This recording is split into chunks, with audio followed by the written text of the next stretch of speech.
All right, testing, testing. We'll start momentarily.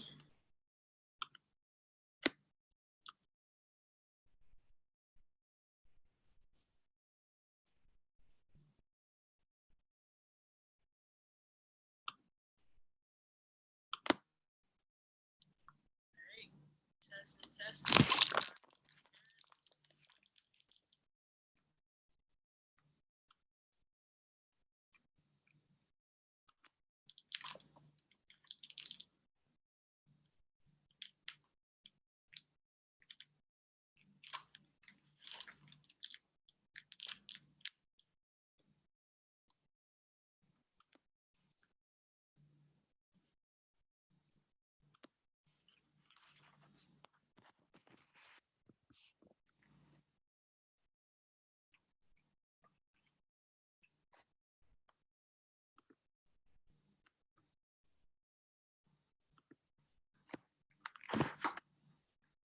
Hey, Coach Wade, how are you doing?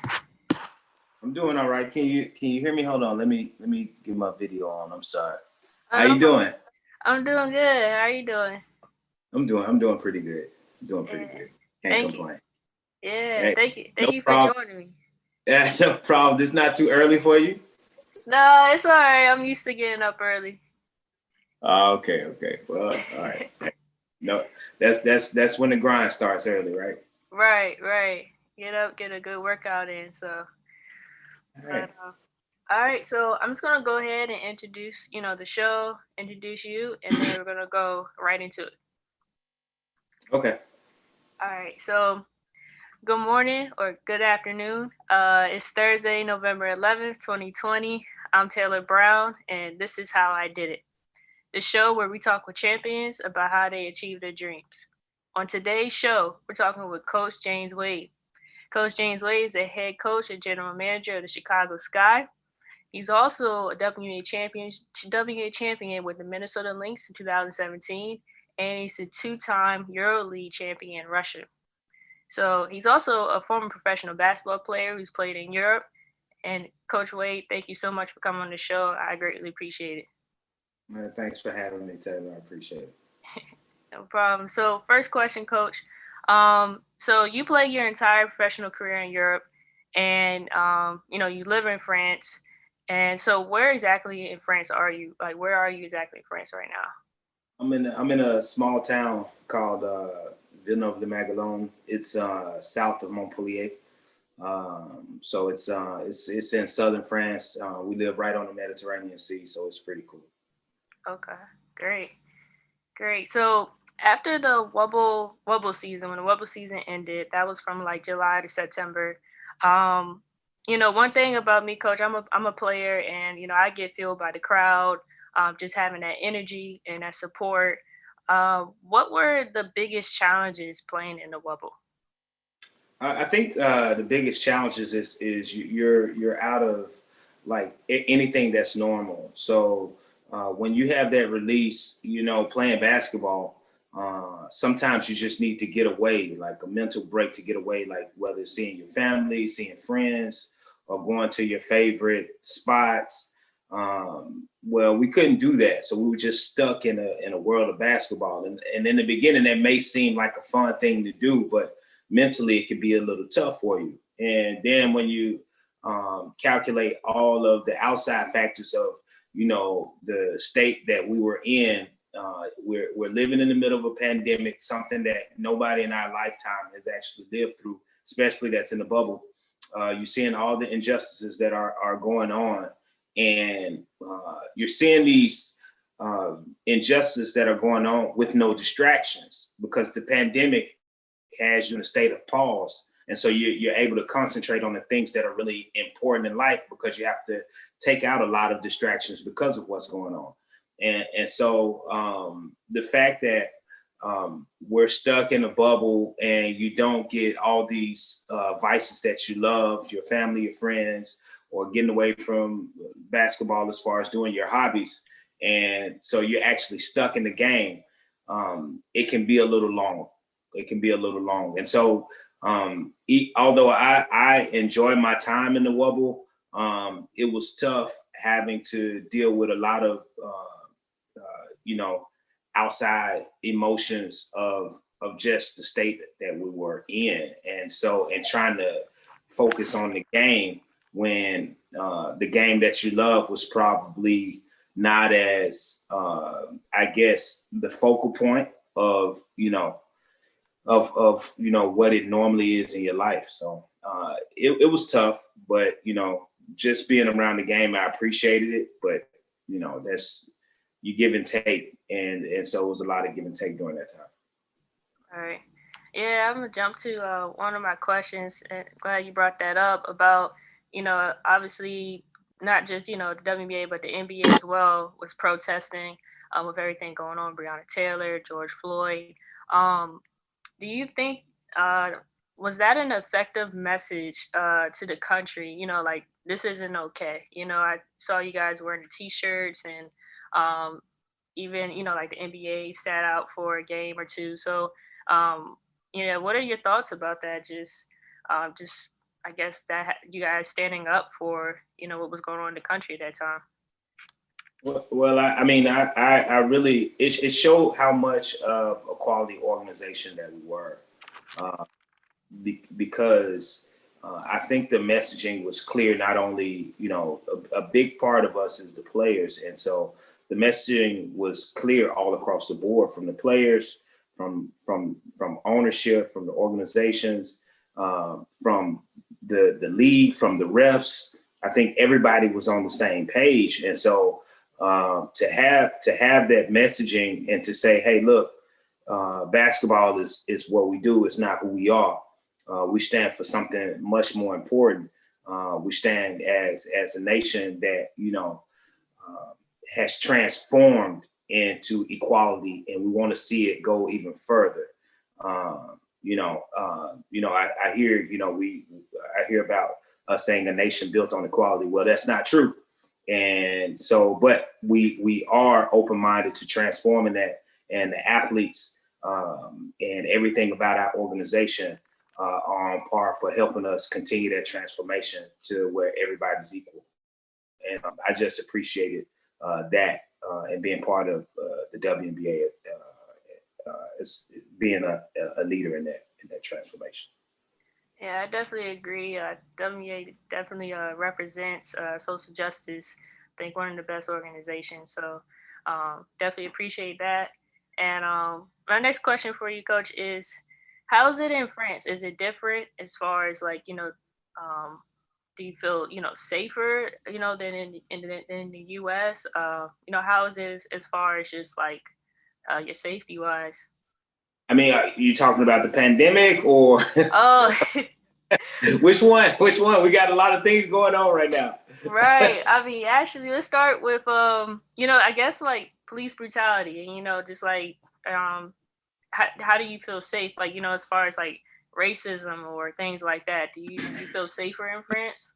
I mean, I just so it's racism everywhere in every corner of the world. You're going to always have a group that think that they're more in favor of what's divine than another group, and but it's the act on it. It's the act on it.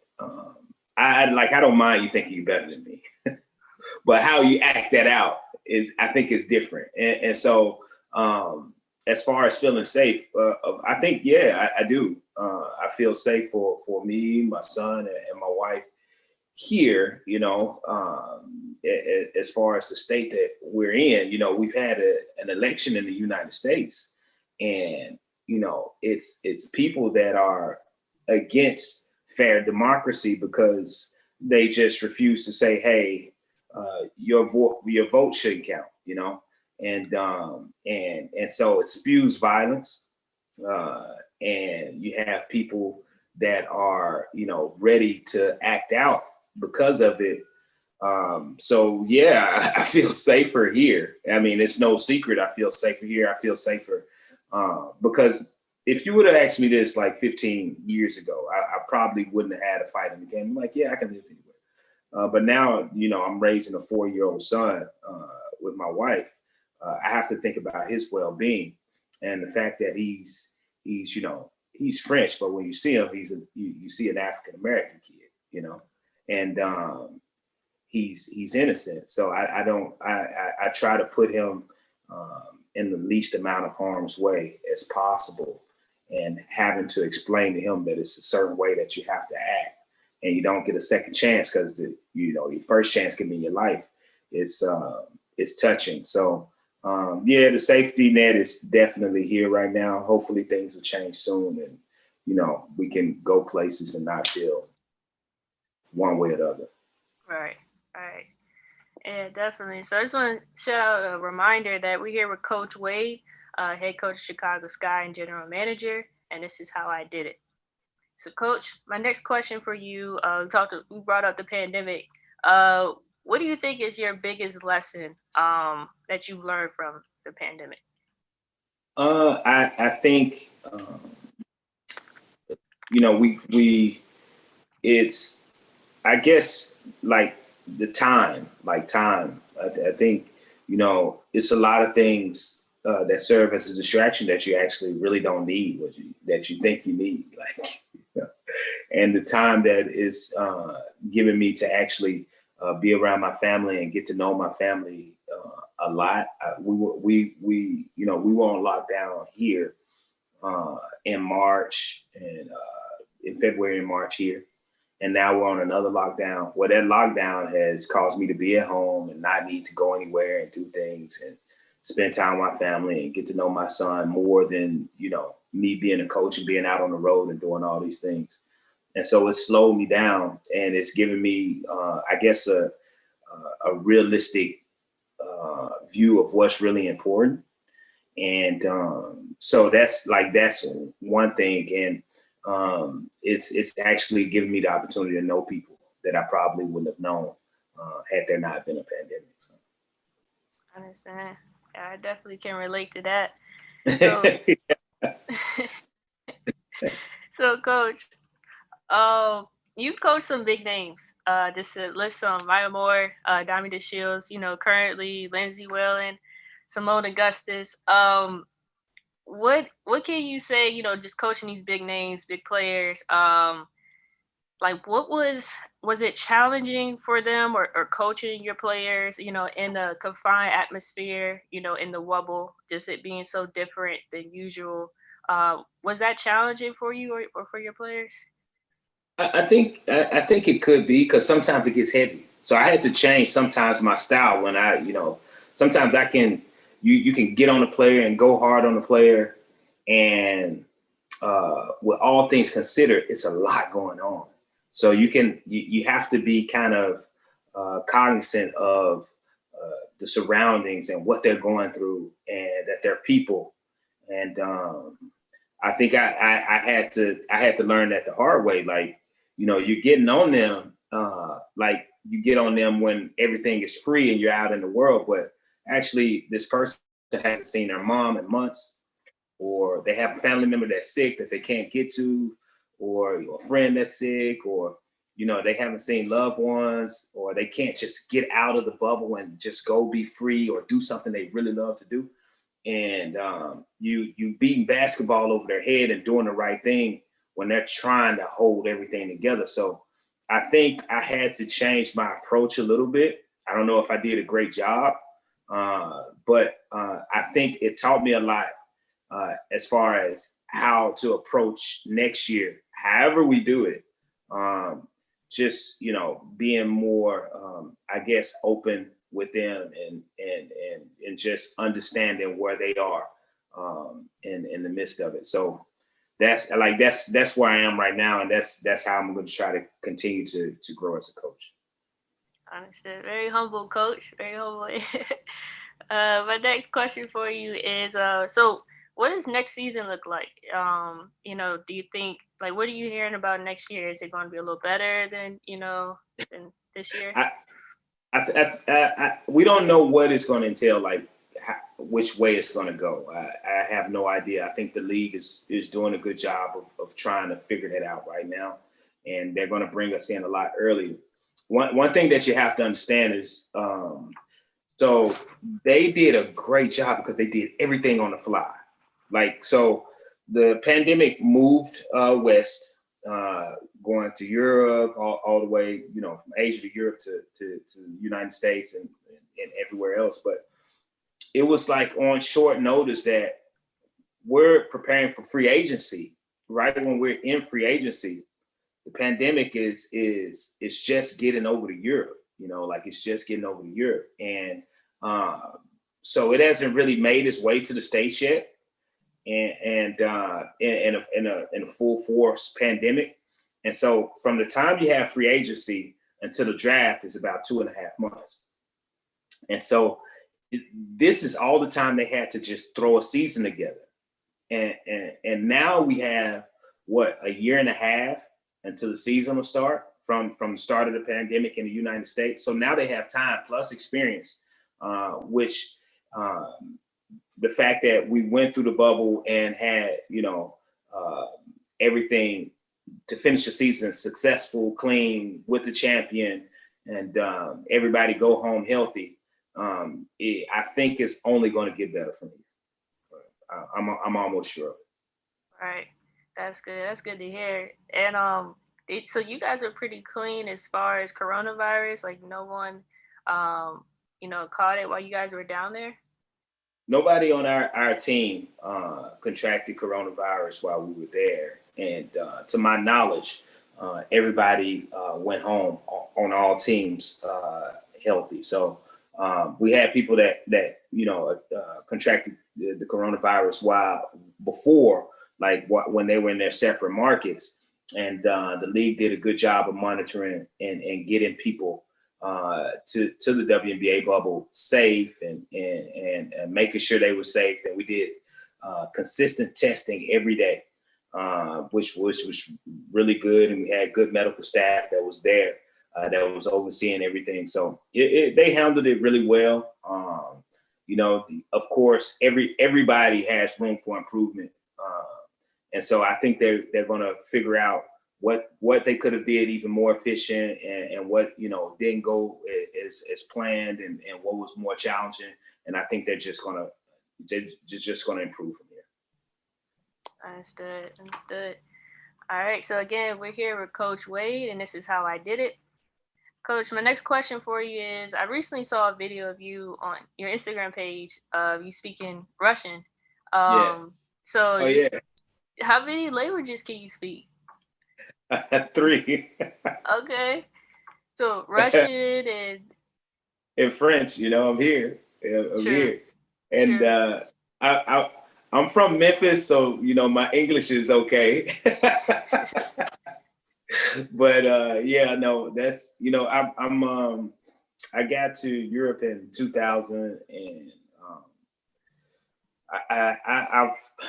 and when I was in school, I took Spanish, and I kind of underappreciated it. But my mom is somebody that always wanted to speak French, and so when I got a chance to play in France, and I met my soon-to-be wife, it was something that I was in love with languages, and so I really took it seriously. In Russian, when I went back to Russia after playing, I was like, hey, I'm gonna learn the language this time.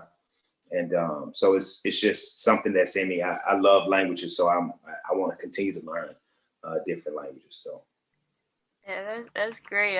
I went to I played in Luxembourg, and people are like, okay, did you learn the language? I was like, no, they speak English. I love Luxembourg. I spent some time. I played in the northeast of France in Epinal, in the little city of Epinal. And so we used to go there on the weekends in Luxembourg City because they used to have like nice movie theaters and stuff like that, nice restaurants. So we would go there sometimes and just hang out. It was cool. Yeah, pretty wealthy country. Yeah, it is, right? All right, Coach. So my next question for you is: do you think you'll ever move back to United States? Just in general. I tell you, yeah, I really want to. I really want to. I love the city of Chicago. I want my son to experience that. He has an American soul in him, even though he was born here in France, and it's something that I want to represent Chicago all year round, and So we'll see. But right now we're comfortable here and we like it here, and so we'll always have a home base here too. So we'll see, but we had a home in Atlanta for a while because that's where I went to school, near there. And right now, with everything the way it's going, my son's in school here, and Chicago is where my roots are now, and we love being in both places. But yeah, I mean, I can see it. It's right now it's early, but I can. Yeah, got you. So what's one of the best things about Chicago? The food, um, the people. I like the people there. Like, and it's I like the um, how you I don't know how to say it, put it into words in English, but I like the energy. I like the energy of Chicago, like especially when we're down in Chicago, and and the city's just alive, and the restaurants, and of course it's going to look different now since you have a pandemic and you have curfews and things of that nature. But the energy of Chicago is second to none. So we love it. We really love it. Got you. All right, Coach, we're down to our last three questions. These three questions I ask every interviewee. So, All right. first question, what inspires you? Yeah, wow. I didn't think I was gonna. Hope I passed this. What inspires me? I really, really want to be my best self, and so if and I compete with myself. Now I can pull from someone else, So if I see someone that's bilingual, I want to be trilingual. If I see someone that that's really smart, and you ask them why they're smart, and they say, "Oh, I read a lot, so I just start reading." Like I just want to be the best self that I can be, because I want to be the best coach that I can be. I don't want to compete with other coaches, but I want to be the best coach possible, and what that entails, I don't know. I don't know, but so I'm always very critical of myself, but it's just me on this journey of trying to find my best self. So that's what motivates me, and that's why I grind so much. That's why I sleep late working, because I'm trying to. It's like a maze. You're trying to find it, and it may never end, but at least at the end of the road, I knew that I overachieved. Yeah, kind of like Michael Jordan's spirit in The Last Dance is super competitive with Yeah, but it's like with yourself. yeah. I've never competed with nobody, but I'm always competing with myself every day, every day, every day. Yeah, respect. So my next question, what is your pet peeve?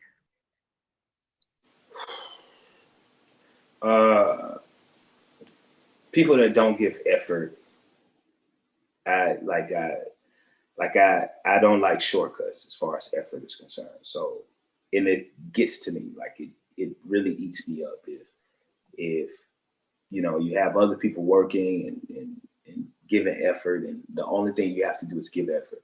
Don't care if you get it right or not, but it's just the effort and what you do, and that's I don't mind mistakes or nothing. It's just effort, and that's in any parts of life. You got to give effort. So, and that's my pet peeve. Yeah. I can understand that. Third question, what is your guilty pleasure? Chocolate. Me too. It's chocolate. I can't, I can't cut it out of my life for some reason. And it's hard. Even the older I've gotten, like it's hard. It's like, Yeah. Yeah. Mine's just a chocolate milkshake, so I get it. oh, give me anything. Chocolate cake, chocolate chip cookies. Oh my God. Yeah, you give me anything. Yeah, it's a Chocolate. wrap. ice cream. Yeah, I'm on. I'm on. All right, Coach. That's all the questions I have for you today. Will you be back on the show? We do another one. Yeah, for sure, for sure. This is nice and chill for me. Now it was a pleasure. I really appreciate what you're doing, covering me, covering us. Like it's really nice. So yeah, anytime, just hit me up. I appreciate that. Appreciate All right, that. So, all right, so that's the wrap of episode 6 of How I Did It. Here again with Coach Wade, and stay tuned for what we have next. all right. Thank you. All right, Coach. All right, see you. See ya.